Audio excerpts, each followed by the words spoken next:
What's going on, guys? Josh from soccerreviewsforyou.com, bringing you my review plus on-feet video of the extremely limited Aaron Ramsey player issue variation of the New Balance Visaro. So this was a limited edition release from New Balance, which is basically the customized variation of the Visaro that Aaron Ramsey himself actually wears. They're limited to 100 pairs in total and only are made in his size, which is an 8.75. More on that later in the video. So if you want to learn more about these, because they are pretty much entirely different from a regular pair of Visaro 2s, the current generation of Visaro, stick around, watch the entire video. There will be an on-feet portion as well because I can get these on despite them being an 8.75.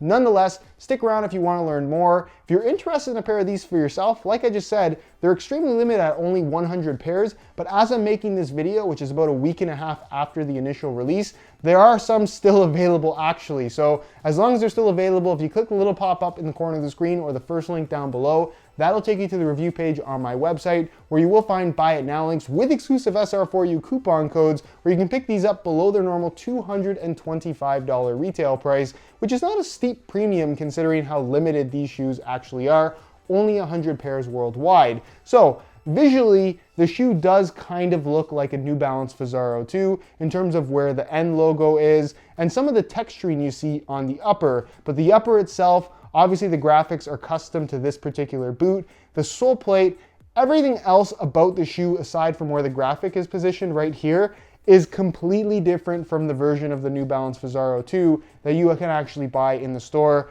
which is interesting, but at the same time, it's a little bit disappointing. Puma did a program like this before where they released a player issued variation of their boots. And we did see some different modifications from the retail variation, but for the most part, main elements of the retail versions of the shoe remain the same on the pro issued model. In this case here with Aaron Ramsey and what I would suspect is a lot of the New Balance endorsed players, this is entirely different from what you can buy. This is entirely different from anything New Balance makes available to the public. And that's not to say that this is an outstanding shoe in any way at all. After all, these are professional players. They're going to be good in no matter what boots that they have, but they're going to accommodate their professional players. It's a little bit disappointing that the products they're pushing to the public are so much different from what the professional players actually want or choose to wear, even though they are endorsed by the brand. So what you're getting with this upper is not the usual synthetic material you find on a Visaro 2,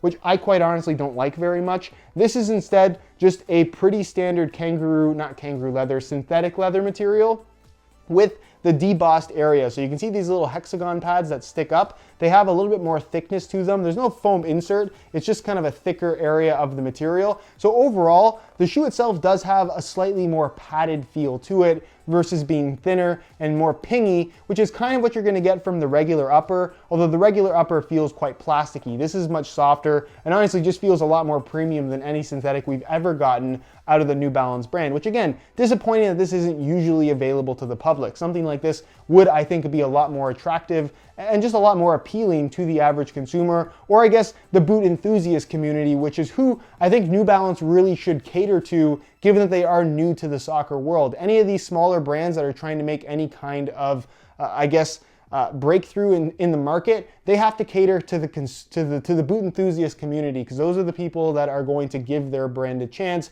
versus just buying the usual big brands, the Nike, the Adidas, the Pumas, which is what the average consumer will end up buying, I would say 99% of the time. Nonetheless, synthetic leather upper, you have it all the way around. Obviously the graphics on the shoe, it's white towards the front, then it has this fade into like a semi-metallic silver, and then you have some logos running through here with the Visaro logo there on the back.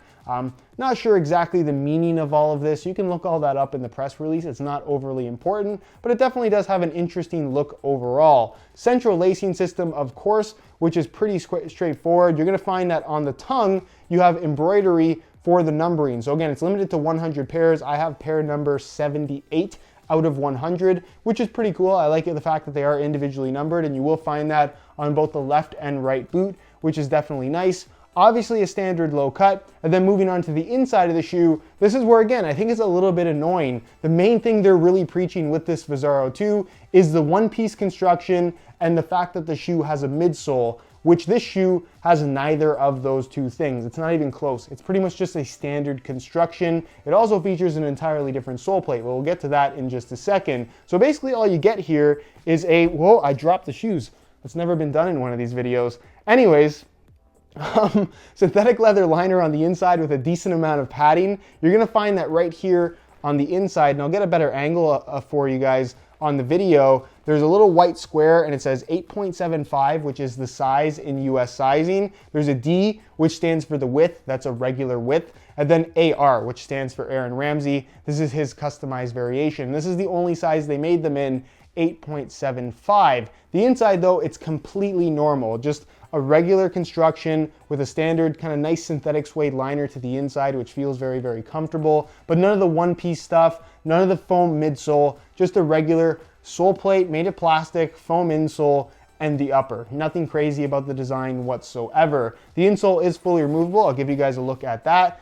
And it's a pretty standard insole. Honestly, nothing fancy about it. I would assume Aaron Ramsey might have a custom insole that he puts in the shoes after the fact, but this is what you get right here. It's a synthetic suede liner on top and a single layer of black foam. Quite honestly, this looks very, very similar to the Adidas Comfort insole, which again, I don't think it is an Adidas insole, but it looks very, very similar to that if I'm comparing it to something. And then moving on to the sole plate, you're gonna find that of course it does have the chrome finish, and it does come with the warning sticker letting you know that the finish will flake off as you wear the shoes, if you choose to wear these things, because they are very limited. I think a lot of people who are buying these are most likely Aaron Ramsey fans. It might not even be an 8.75 because that is the only size they made them in. So not something too many people are gonna worry about. I don't know how quickly it'll flake off though if you do choose to wear these. I likely won't be wearing them. Nonetheless, the sole plate, it's just a standard plastic construction. It's very, very flexible actually, which I like the feel of. And then the stud pattern is really interesting because it's technically a firm ground stud pattern and that they're all plastic studs.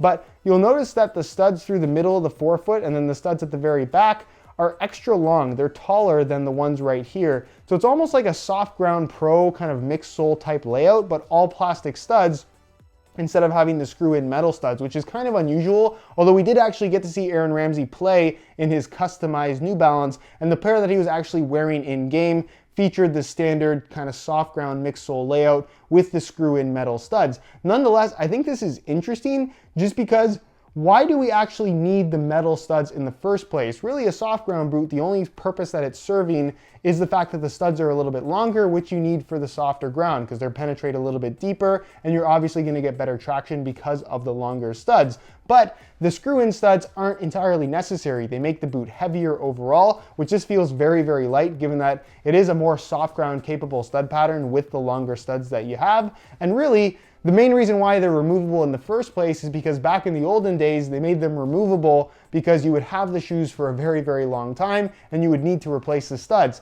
Nowadays, the shoes don't last long enough to outlast the studs themselves. The stud life is going to be pretty similar to the life of the shoes, so not many people are wearing the same pair of soft ground boots and replacing the studs multiple times. So I would be really interested to see if it would be a viable thing, if it would actually make any kind of performance difference, just to make regular plastic studs but slightly longer for soft ground use. They don't have to be removable, but you would end up with a lighter product in the long run. So I found that aspect of this particular shoe pretty interesting overall. But again, the fact that it has pretty much nothing in common with that of a regular New Balance Visaro 2, I found to be a little bit disappointing because it just goes to show that what they're pushing to the public and what the professional players endorsed under that brand actually want to wear are two completely different things. A lot of people think that the pros have this huge impact on the final product of I guess the shoes that you can buy, but that really isn't the case. The companies produce what they produce and then they make something special for the pros, as we're seeing right here. It's just unusual that New Balance is showing us how different the pro boot actually is. Another thing about this that I found a little bit disappointing is the fact that it's made in China, which it does say in the tag there underneath, where there is a little bit more detail actually in regards to the sizing, but they're made in China, which I thought was interesting given the fact that New Balance is one of those brands, if you're familiar with their sneakers, they have their Made in England line, they have their Made in the US line. That's something that they kind of have always prided themselves as a company in, that they do manufacture their shoes in places where you wouldn't necessarily expect to see products from a big company being manufactured. So I was really hoping these would be made in England or made in the US or made somewhere like those really high-end sneakers that they have. But no, they're just made in China, which not a bad thing. The quality seems okay, but I think that would have been a nice little touch. And again, I think it's kind of surprising that they don't make the pro players boots somewhere a little bit more special. Nonetheless, the weight of the shoe, that's the last thing worth mentioning. In an 8.75 US, which is the only size these things are available in, they weigh in at 6.85 ounces, which again is a big difference in comparison to the regular version of the Visaro 2, which weighs in closer to 9 ounces in a very similar size. So these are a fair bit lighter than the retail variation of the Visaro, which again, why isn't this available to the public? Nonetheless, let's take a look at how these things fit and feel on feet. So you can see on the right shoe, I actually swapped in some metallic silver reflective SR4U replacement laces. If you are interested in a pair of replacement laces for yourself, the website to go to is www.sr4ulaces.com. There'll be a little pop-up on screen, as well as a link down below in the description. So obviously, this is an 8.75. I normally wear a 9.5 US in the Visaro 2, but they run about a half size small. These though, feel more like a true 9, maybe slightly smaller. So 8.75, I would say, is a very true size on this particular shoe. So the fit and sizing is nothing like the regular version of the Visaro, by the way. These feel immediately completely different, both in sizing as well as the general feel of the upper, because it is a completely different shoe after all. Different sole plate, different construction with no midsole, no one-piece design, and a completely different upper as well. So tying them up, it's pretty straightforward. It's just a central lacing system with a regular tongue, which is nice. Nothing wrong with that at all, although that's not really what the latest trend in soccer cleats is at the moment. A lot of people want these fancy things with the mid-cut stuff, but nonetheless, these are kept very, very simple. Synthetic leather tongue as well, by the way. So I'm just gonna tie these up, and we will take a look at them on feet.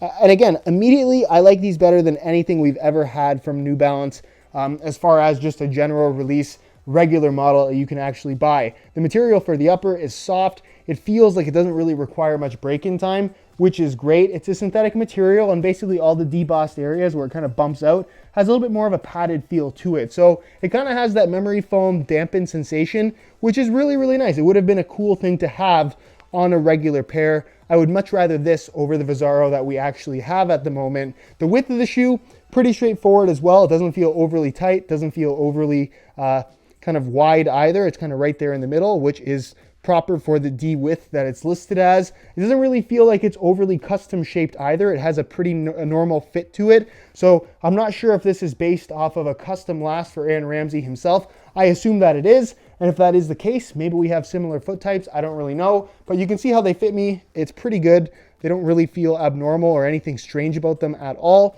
And as far as sizing is concerned, again, it's only available in the one size, 8.75 US, and they fit me pretty much perfectly, honestly. I could wear these without any issues at all. So for the most part, I would say that they do feel true to size and fit more true to size than the regular New Balance Visaro does. So that is pretty much it, guys, for what is a pretty interesting release from New Balance. Again, there's things about this shoe that I think are really, really cool, but all this has told me is that the variation that they're actually releasing to the public isn't very good based on what the professional players like, which I think is how the average consumer tends to base their opinion on. They pick the shoes of their favorite players, and if they only knew that their favorite players weren't wearing anything like the shoe that they can actually buy, how would that skew their opinion? I don't really know. That's my opinion though. Let me know what you guys think of these down below in the comment section. Again, if you have any questions, leave them down below. I'll try my best to get an answer out to you. If you're interested in a pair of these, as long as they are available, there will be links on the review page of my website, which is the first link down below in the description. If you enjoyed today's video, found it helpful and informative, be sure to support it with a like. Subscribe if you haven't already for daily videos on all the latest and greatest soccer gear. You can find all my social media information linked down below in the description as well. Other than that, guys, hope you enjoyed today's video, and as always, thanks for watching.